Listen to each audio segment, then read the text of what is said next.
The perfect neighbor, the pillar of the community. Some of history's most lethal killers have led a double life. One part Mr. Nice. He was there smiling on the cover. He was the poster boy. The other, homicidal maniac. I gotta kill her, I gotta kill her, I gotta kill her. Forensic psychologist Lou Schlesinger has spent decades delving into the minds of murderers. The notion of a serial sexual murderer lives in his mother's basement and, kills cats is just incorrect. Serving detective Jackie Sabir is an expert in the mechanics of crime. The killer has a good working knowledge of this building. Between them, they're dissecting a case that struck fear through a community. That specter, that ghost, that man without a face, it was all back. The anger in his eyes, that was the one thing that stuck with me for years and years. And investigating if its perpetrator was born to join this most elusive breed of killer. I just knew in that moment I was gonna die.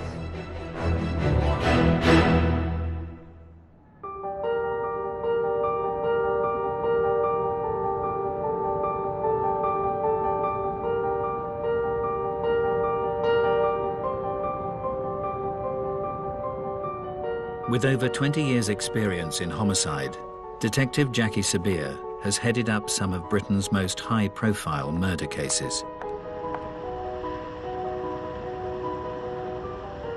She's in the suburbs of Buffalo, the unlikely site of a crime that sent shockwaves through western New York.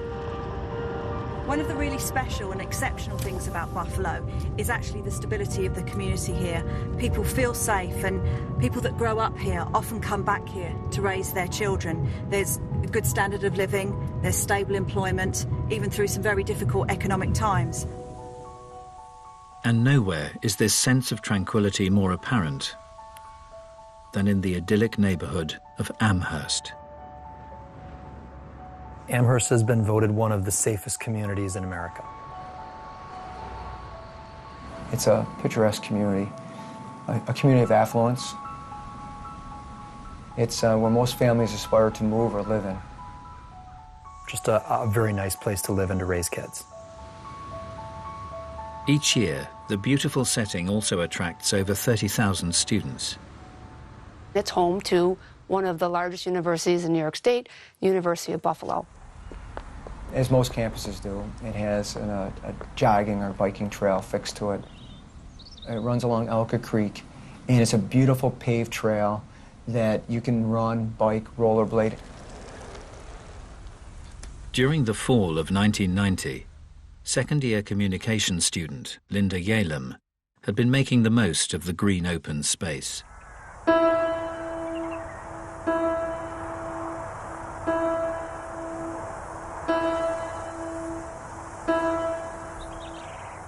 Linda Yalem originally came from California. She was a marathon runner. She was training for the New York City Marathon. She's near the end of her training. She's only 5 weeks away. On the 29th of September, the 22-year-old stuck to her fitness regime.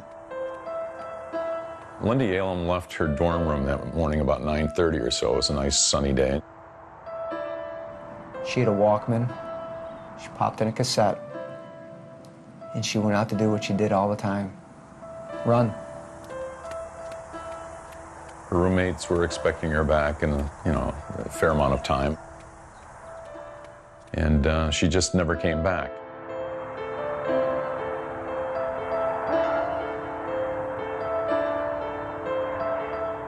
An extensive search was launched along the bike path where Linda was known to have been running. Major Steve Negrelli recalls the moment the hunt for the student came to an end. They stretched this whole 5-mile path, searching the path, the woods, and where we're standing now, Linda's body was recovered.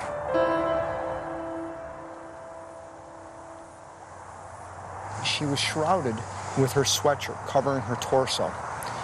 Underneath the sweatshirt, her brassiere and t-shirt was lifted up, exposing her breast. Her pants were pulled down off of her one leg.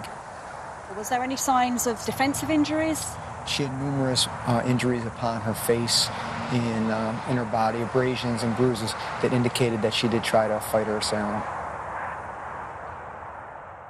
Despite her efforts, Linda's assailant cruelly controlled her. The assailant put duct tape over both her nose and her mouth. She was unable to gasp any air. In fact, she was sucking so hard that the duct tape was actually indented into her mouth.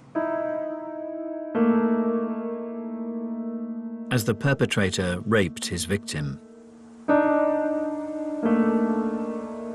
he inflicted further torment through the use of a handled garrote.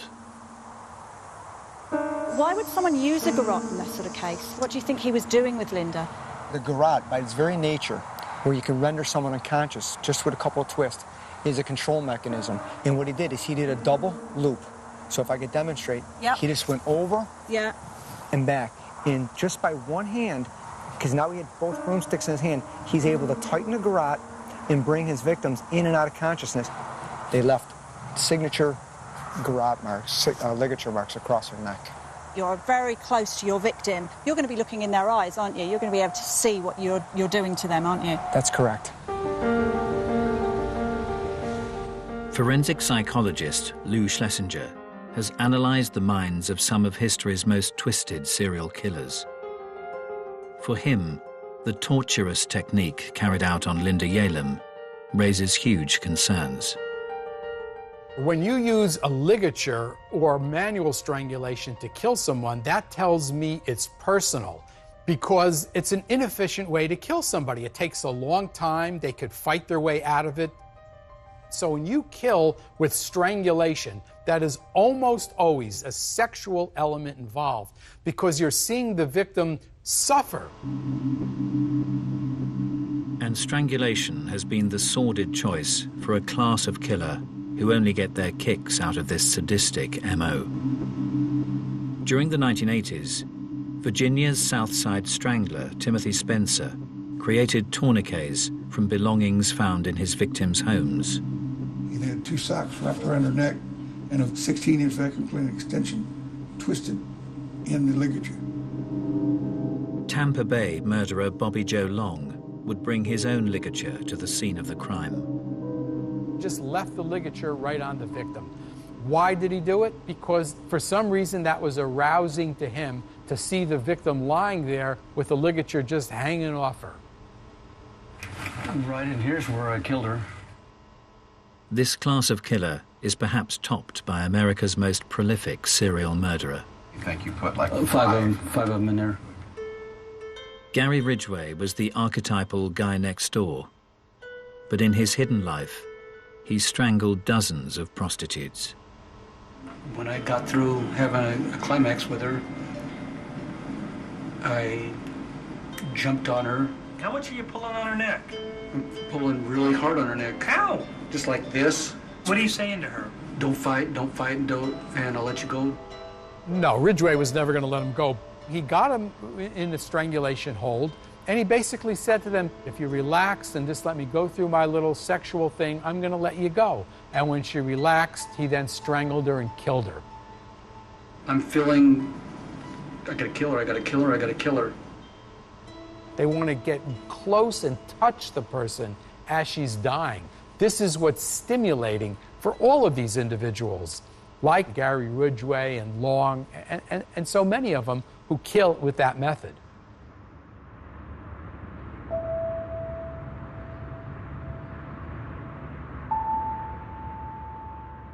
In 1990, in Amherst, Buffalo, the community had been shattered by the strangulation of student Linda Yalem. She was jogging in the middle of the day. She was attacked. No one saw her coming or going. No one saw the attacker coming or going. How does that happen? Detective Jackie Sabir is on the scene with Major Stephen Negrelli as he recalls the moment detectives received a break in the case. A woman called and said she saw a man behind a woman pulling her from behind, pulling across this exact bridge.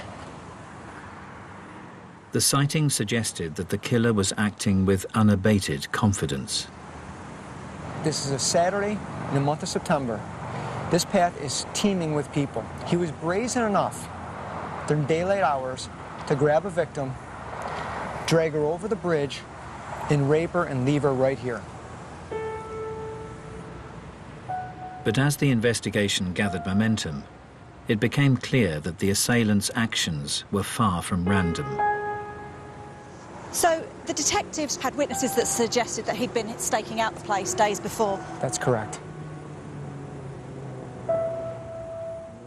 And one such witness was a local factory worker who had spotted a work colleague in the vicinity just days before Linda's death.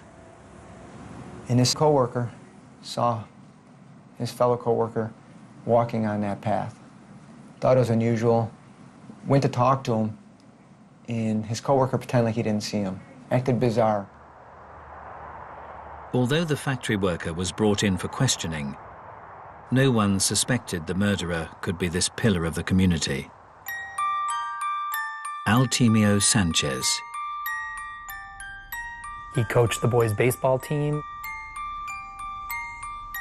He played on, community baseball teams through his church.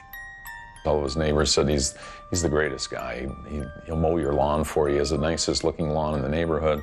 Invites him over to barbecues and things like that. Despite the model neighbor bearing a marked similarity to the perpetrator, close colleagues on his shift at the factory didn't take it too seriously. There was a father and son who worked at the plant as well, and when the composite sketch was out there, they used to joke with him and say, "Hey Al, this looks just like you."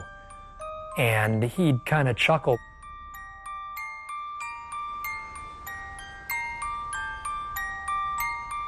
The residents of Buffalo couldn't imagine that the perfect husband and all-round good guy was concealing a double life.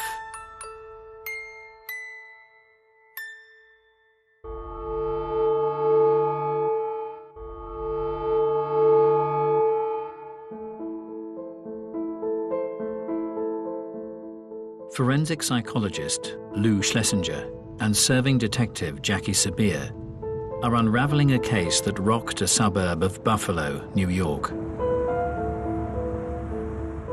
In 1990, Amherst student Linda Yalem was sadistically raped and strangled on a local bike path. For Jackie Sabir, the killer's movements reveal a meticulous operator. This is an incredibly open public space, so for him to have the confidence to have staked out this location, knowing that he wouldn't be disturbed, starts really raising the levels of anxiety of the detectives. This wasn't a spontaneous assault. This was premeditated. And it appeared the calculated killer may have struck before.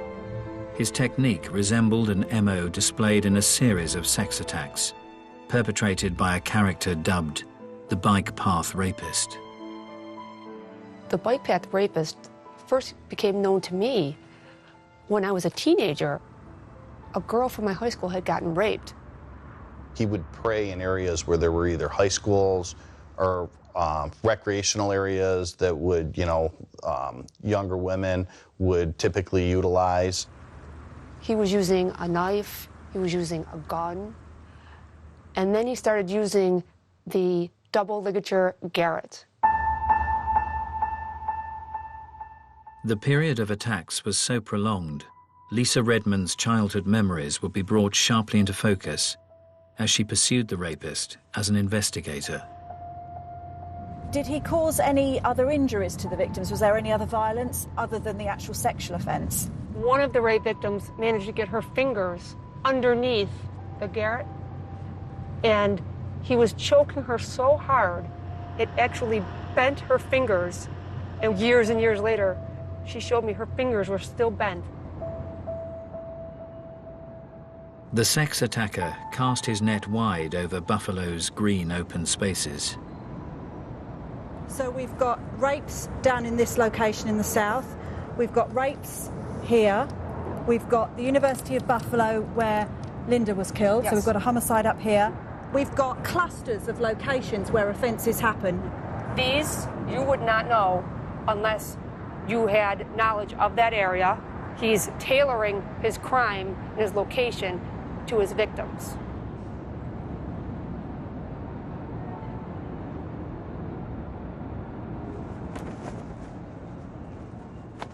In 1986, 17-year-old Hamburg schoolgirl Susie Coggins would experience the terrible wrath of the rapist firsthand. I was walking to a 9 o'clock class. That day I was running late, so I had to cut through all the bike paths to get to school so I wouldn't be late. I heard someone running through the woods. I turned over my shoulder to look, and I saw this guy. I saw the rope in his hand, and I thought, he must be running his dog or something. But the perpetrator wrapped the rope round Susie's neck, lifting her off the ground. When I went up in the air, I couldn't breathe. Everything stopped in that time, in that moment. And then he started dragging me back into the woods. And the anger in his eyes, I'll never, that was the one thing that stuck with me for years and years, those eyes, the way he looked. Once in a secluded spot, the rapist broke his silence. He just asked me how old I was and if I had ever had sex before. I just kept thinking about my family. I'm sorry, you know, like, I just kept thinking, I'll never see my family again, I'll never see my friends again. I just knew in that moment I was gonna die. Susie was then subjected to a prolonged rape. When he was finished, and I'm like, well, what happens next? And he says, nothing. I felt like there was some guilt in his voice. And yeah, his energy changed completely from the beginning of it till the end of it.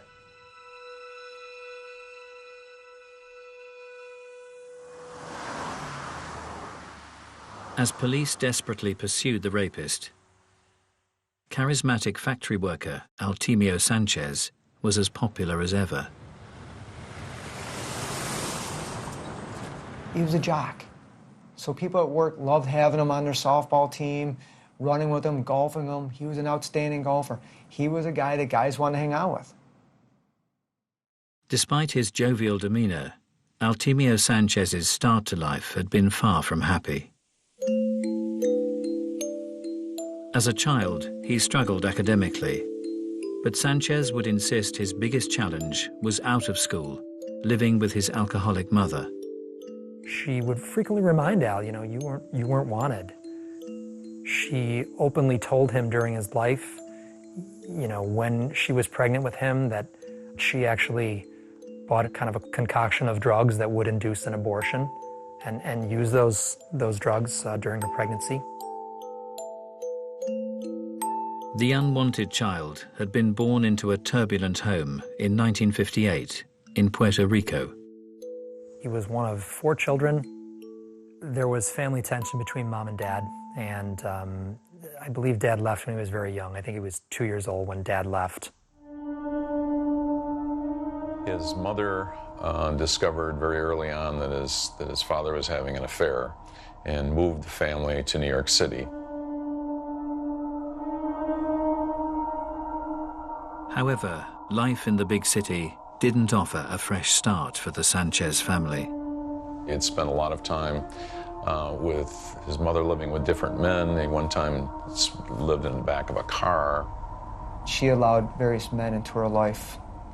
He alleges that those men abused him physically and emotionally during that time period. Sanchez stated he also repeatedly saw his alcoholic mother being abused by her violent partner.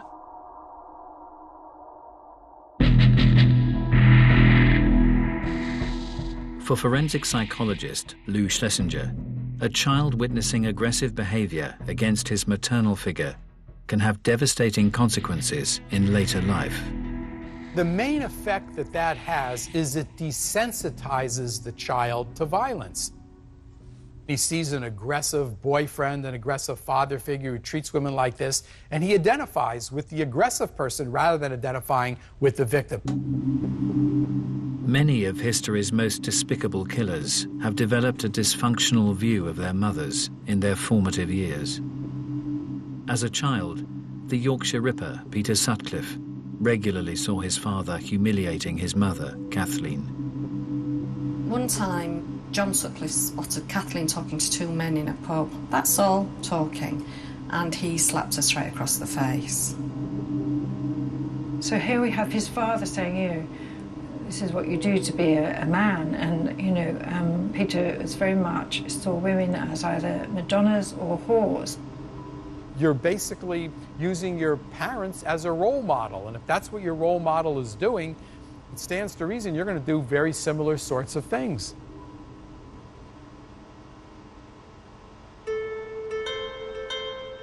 But this crucial mother-son relationship can be affected in other ways. Serial murderer Gary Ridgway's maladjusted view was at the other end of the spectrum. He talked about having some sexual feelings towards her. He described in some detail watching her when she was in a bathing suit and looking at her and thinking that she dressed pretty provocatively. During one bath, her robe fell open and she was naked underneath, and he felt aroused.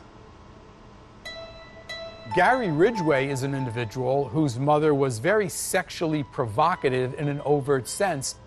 There's nothing more devastating psychologically for a boy to see that type of behavior in his mother. It usually doesn't end well at all.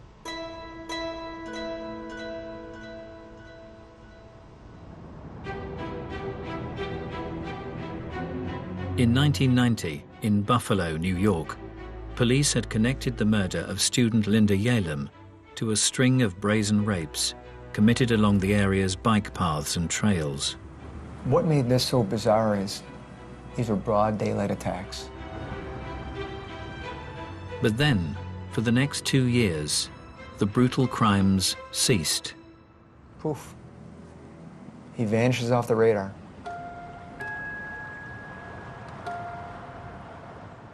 Just a short drive away from the tranquil bike paths, Exchange Street in downtown Buffalo seemed a million miles away.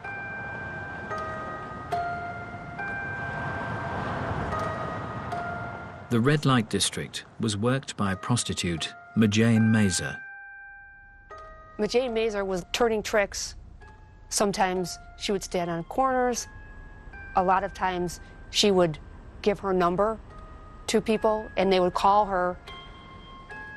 But on an October night, the vulnerable 32-year-old was picked up by the wrong man. A John called her. She went out to the curb, got in his car, took off. She was never seen again.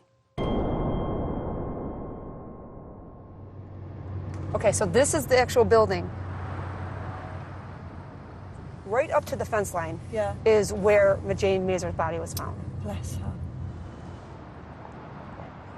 Detective Jackie Sabir is joining Lisa Redmond as she revisits an industrial wasteland that in 1992 was the site of a horrific murder. A man actually picking wildflowers found her in the brush. It was not clear like it is now. It was overgrown, and her body, not only was it camouflaged by the foliage, he actually put a piece of corrugated plastic over the top of her.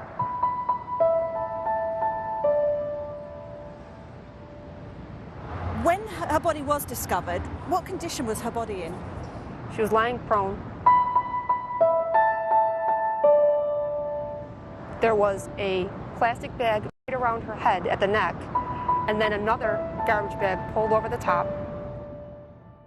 On closer examination, Majane's cause of death was undeniable. There was evidence of ligature strangulation on Majane.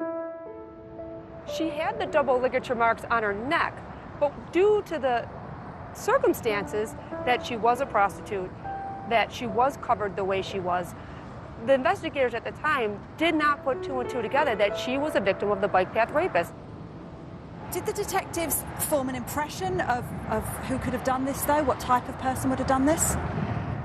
They thought that it would be someone that she knew or was familiar with because of the way the person had painstakingly taken the time to try to hide the body. As police chased up leads, they were unaware that one of Majane Meza's regular clients was a local family man leading a double life, Altemio Sanchez.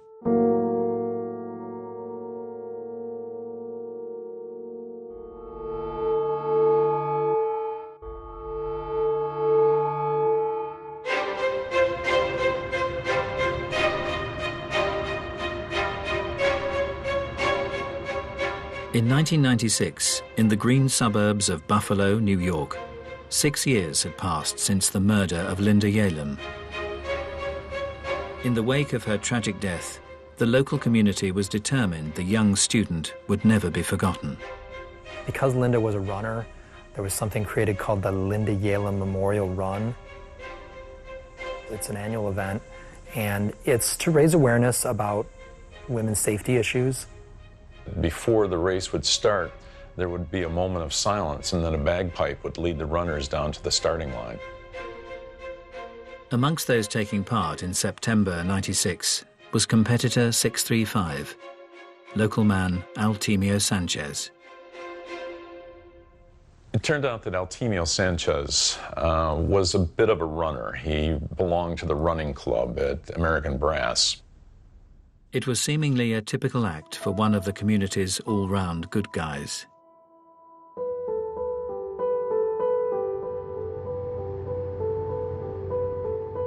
Detective Jackie Sabir has come to Cheektowaga, the neighborhood in which Altemio Sanchez set up home with his college sweetheart 10 years previously. Cheektowaga is an incredibly safe, quiet suburb, low crime, and it's great schools. And that's why Sanchez and his wife picked this location to raise their family. He had 2 sons. He was very involved in his community. Nothing remarkable about him. He just seemed like a neighbor. He was the guy that, when snowfall came, he'd be out there with his snowplow plowing out your driveway. He was a member of his local church community where he was coaching the softball league. His family were well known. He was here for a long time, so he'd established ties. In his working life at a nearby brass factory, Sanchez was also well liked. Fellow worker Ken Chakai would regularly chat with the forklift driver as his night shifts drew to a close. And your first impressions of him? He was just a normal guy? Normal guy. Very nice guy. Soft-spoken. I can't say anything bad about him. Was Sanchez ever in trouble at work, or were there any issues? He was a good worker. Yeah. Was there any gossip about him, or rumours? He was good with the church. The community, his family belonged to the church. He's a great guy. Nobody in Buffalo believed that Altemio Sanchez had anything to do with the murder of Linda Yalem. Having worked extensively with the FBI, Professor Lou Schlesinger is fully aware that for many, a serial killer is hard to spot. The notion of every serial sexual murderer being weird and a loner, lives in his mother's basement and, kills cats is just incorrect. To further understand those capable of concealing a heinous double life, the psychologist is meeting an offender who ruthlessly targeted women. How did you feel when you were raping someone? Oh, I felt powerful. This inmate is a serial rapist who remained undetected within his community for over a year and a half. Someone knows very little about this topic. What could you say to help them understand the mind of a serial rapist? For me, I hated myself. I felt that I was inadequate. The sex offense is not about sex. It's about the power and control issues. It's about the self-esteem issues. It's about a person who is desperate to be accepted and validated as a person. While you were raping women, you were in a relationship with women. Well, in this case, I was married. You were married. Did you feel you led a double life in a sense that nobody even knew you were capable of something like this? Oh, absolutely. Tell us about it. I had regular work. I worked hard. I was responsible. I enjoyed activities with other people. When different people that knew you from the community and whatnot realized what had happened, were they pretty shocked? Oh, yeah. Yes. Didn't have a clue that you were capable of this. In fact, I remember the prosecutor during the case made a statement in court that, you know, in all other aspects of my life, this is the guy you would want your daughter to bring home, because I was a steady person. Right. Talk well, smart. Right. But I had this dark side that I was going out and raping.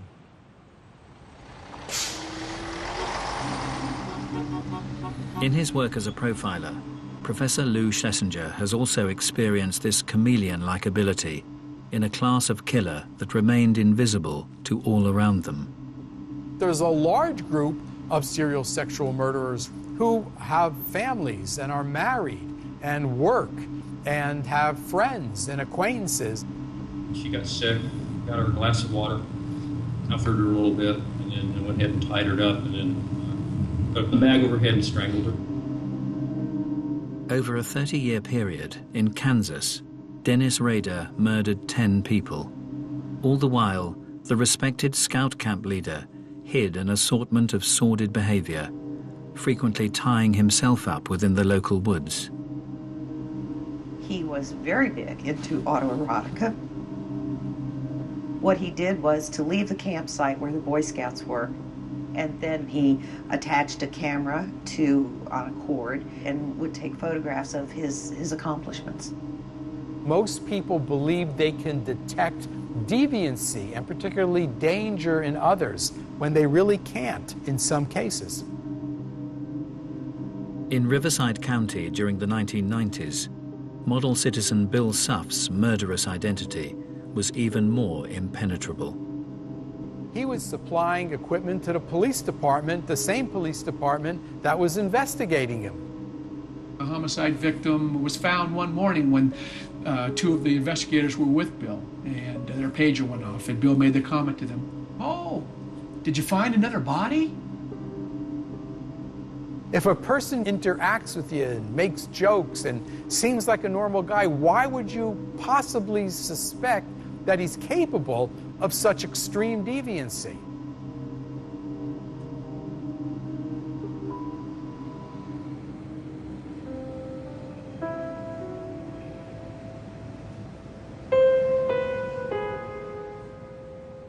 In 2006, in Buffalo, New York, over a decade had passed since the bike path rapist had last struck. As time went on and there were no more attacks, I really believe that the community became less guarded. They believed that maybe he left the area, was in prison, or possibly dead. Collectively, the community still had it in the back of our minds. That's where we pushed it, because everyone wanted to believe deep down that we were safe.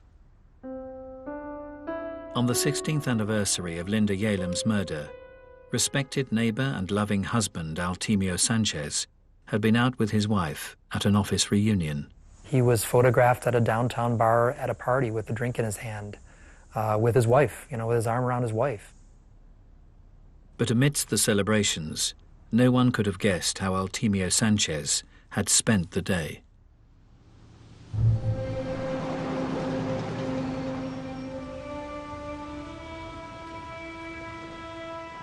A few hours earlier, in nearby Clarence, it had been a typical Friday morning for mother Joan Diver and her young family. They sat at the kitchen table and they had breakfast together. They talked about, maybe we go to a movie tonight because it's Friday night. She had dropped her 5-year-old off at daycare and decided on a beautiful September day to go for a jog in Clarence. Joan parked her car in her usual spot before heading out along the bike path. But as the morning drew to a close, the 45-year-old didn't reappear from her run. At the normal time of pickup for daycare, Mom didn't show. Her son kind of stood at the window and looked out the window like, where's Mom? With no sign of Joan, an extensive search was mounted. Detective Jackie Sabir is joining Steve Negrelli as he retraces its final steps. A couple of Boy Scouts and a scout leader. They just want to help the diver family, so they were out here volunteering, searching. One of them kind of bent down, peered in, and he could see underneath the shrubbery and overgrowth, he could see what appeared to be a human hand.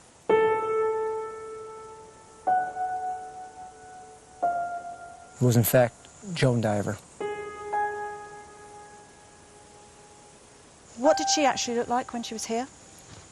And she was laying on her back. Her pants were down. Her shirt had been lifted up, exposing her breast.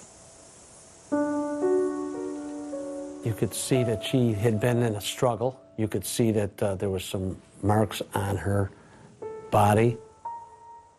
Although not witnessed for over a decade, the method of murder had a chilling familiarity. Those distinctive double ligature marks on her neck. So even after the 12 years had passed, it's almost like a textbook copy of what happened before. All the MO was lining up. The time of day, a secluded bike path, a white female jogger, the ligature. Everything's going down that path. It's the bike path, it's bike path, it's bike path. As detectives discovered the victim's car had been moved, lab tests cast out any doubt that the perpetrator had returned. What came back was one droplet of sweat on the steering column where you put the key in. They were able to obtain DNA sample from that exact key tumbler. That DNA that was discovered was in fact the DNA of the bike path rapist. That specter, that ghost, that man without a face, it was all back. But as his reign of terror entered a third decade, the identity of Buffalo's elusive serial killer was about to be unveiled.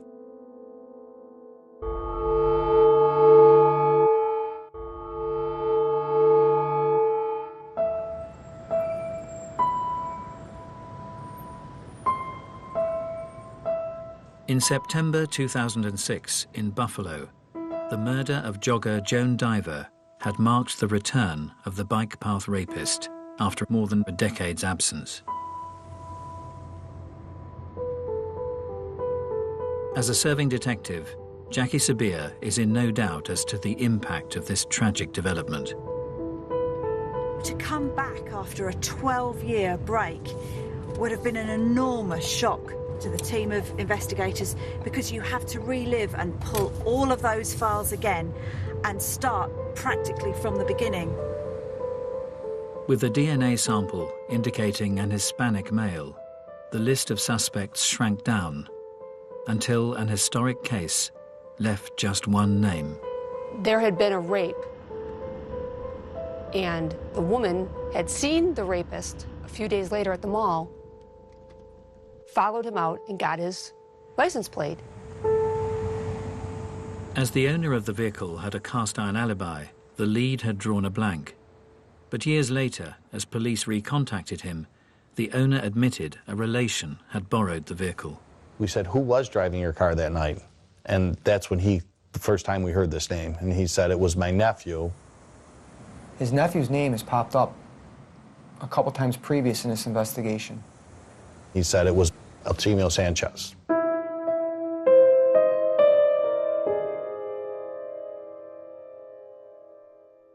It was like getting hit in the face with a baseball bat, because after all of these years, we finally had a name to the faceless monster that had been terrorizing the women of this community.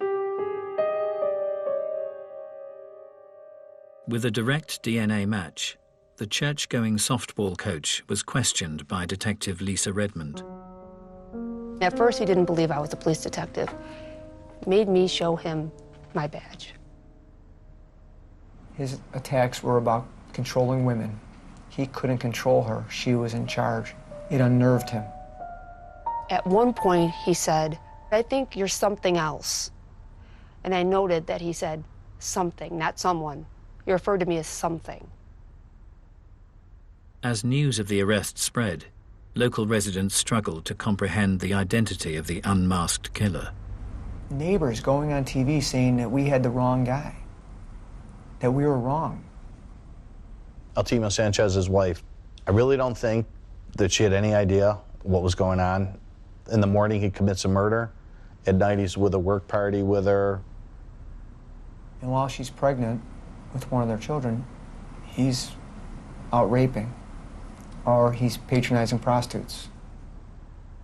I don't think she saw any of this madness, that dark side of him at all.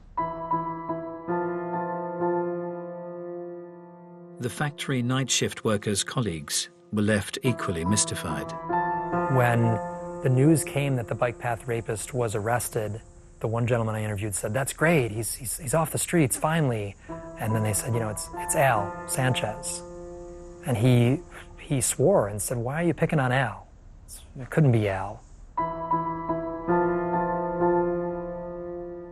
But those who had experienced the dark side of Altemio Sanchez were in no doubt that police had got the right man.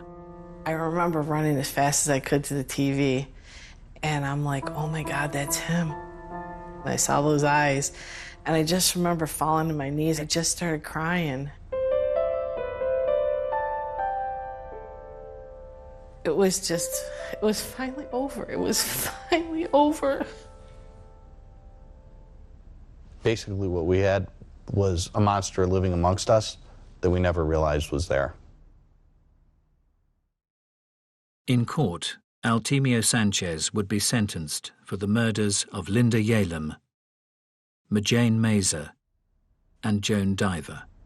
He's looking like he's a broken man. You know, his head's bowed, you know, his hands are clasped in front of him. Such a slap in the face to see him play that role, because he absolutely was not sorry for any of his victims. He was sorry he was caught. Whilst Altemio Sanchez presented himself as remorseful, other killers who deceived all around them have played out their final acts of freedom in different ways.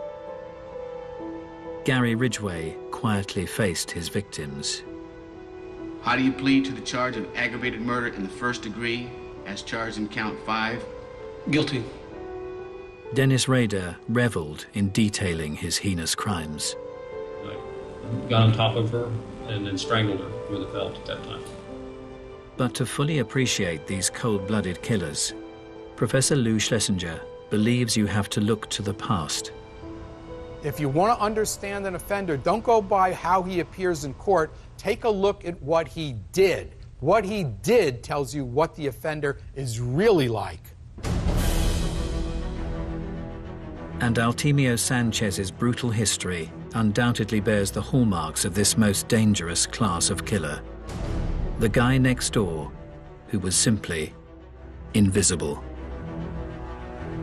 Sanchez shares a characteristic of many serial sexual murderers. These offenders are in a class of their own, in as much as those who see them in their environment, and they don't see somebody who's mentally ill, who's psychotic, yet they all have a dark side, and they're extremely dangerous and extremely violent, although the average person doesn't see it.